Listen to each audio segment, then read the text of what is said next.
Assalamualaikum warahmatullahi wabarakatuh. Jumpa lagi dengan saya Aindra Medita di Mediterium Channel.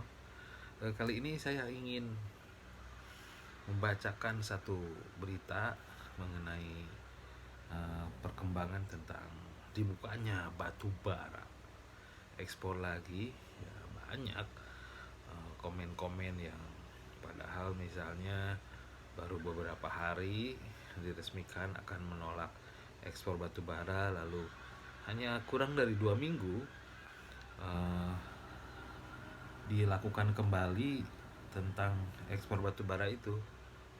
Yang lucunya kebijakan itu dibuat katanya tanda petik atas kepentingan-kepentingan kelompok yang sebagian besar memiliki bisnis batu bara paling besar di tanah air.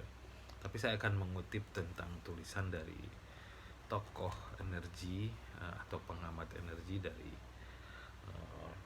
Cherry, yaitu Yusri Usman, Direktur Eksekutif Cherry. Dia punya 9 poin yang menyikapi kebijakan pemerintah di sektor batu bara. Satu, kita adalah negara yang berdaulat secara politik dan menentukan kebijakan pengolahan sumber daya alam nasional. Lalu amanah konstitusi, lalu ada juga kemakmuran dan lain sebagainya. Keputusan setiap langkah dalam mengelola SDA juga dia soroti kepentingan nasional. Mengambil keputusan bukan akibat dirasakan dari luar negeri. Demikian hal yang sama sekali tentang krisis batu bara saat ini. Terus cadangan batu bara nasional kita itu 2,5% dari total cadangan batu bara dunia sebenarnya. Sehingga kebijakan pengolahan harus memikirkan kebutuhan batu bara di dalam negeri jangka panjang tentunya. Dan ini datanya dikeluarkan oleh Dewan Energi Nasional, yang notabene Dewan Energi Nasional adalah ketuanya saat ini ada dari mantan Dirjen Migas kalau nggak salah.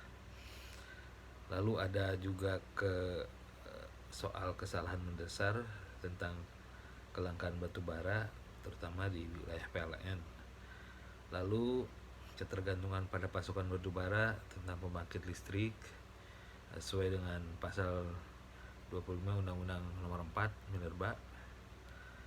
Lalu juga tentang bagaimana proyeksi seharusnya pemerintah dalam ini SDM melihat kepentingan PLN, ya.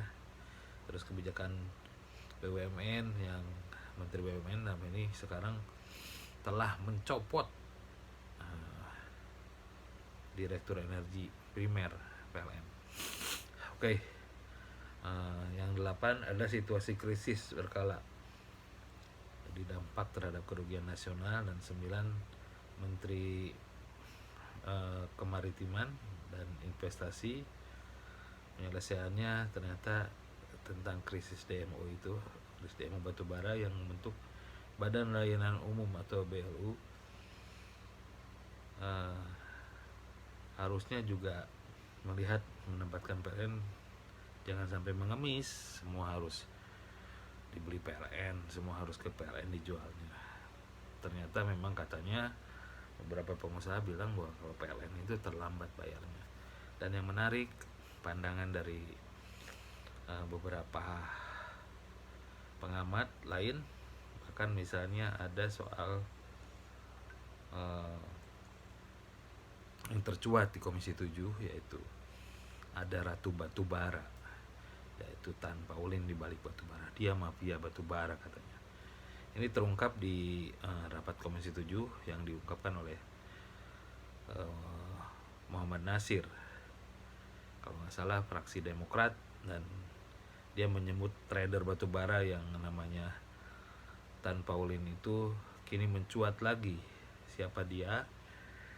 Dia itu adalah produksinya 1 ton tapi nggak pernah lapor ke Menteri SDM. Ini menarik. Dan siapa Tan Paulin ini? banyak sekali kasusnya, dari mulai soal gugat menukat, kasus penipuan investasi dan juga lain-lain.